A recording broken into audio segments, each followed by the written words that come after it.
Is there any feedback system कि शहरी अगर सीटीओ साहब से बात करना चाहें तो वो कैसे करेंगे? जी, सीटीओ से बात करना तो मेरे ख्याल सबसे आसान है।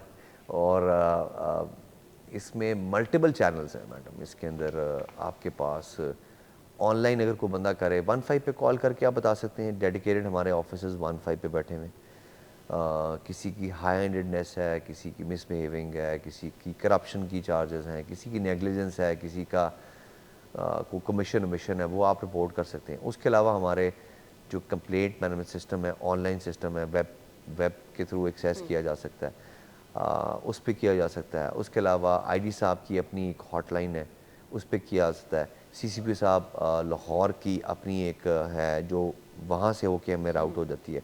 और इसमें मैं आपको बड़ी दिलचस्प बात बताऊँगा कि ये सिर्फ कंप्लेंट्स लॉन्च करने का एक मेकनिज़म नहीं है, इनका एक बड़ा स्पेसिफिक टर्न अराउंड टाइम भी है। फॉर एग्जांपल अगर आपने कंप्लेंट की है वार्डन ABC के ख़िलाफ़, तो it has a turn around time कि इसने 4 दिनों में डिसाइड होके वापस आना है कि आया कि आपकी एप्लीकेशन जेन्युइन थी। अगर जेन्युइन थी तो उसके ख़िलाफ़ डिपार्टमेंट प्रोसीड किया गया है कि नहीं किया गया। अगर आपकी एप्लीकेशन थी और आपको आपसे पूछा अगर आपने कहा जी मेरे मसले हल हो गए तो उनको फ़ाइल कर दिया गया।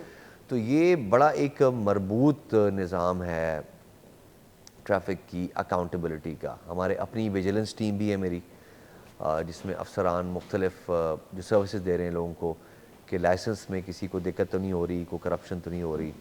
और उसके अलावा जो हमारी इन्फोर्समेंट हो रही है वहाँ पर हमारे अफसरान कोई लोगों से बत्ताखोरी तो नहीं कर रहे, अड्डा मालकान से या ट्रांसपोर्टर से या किसी से।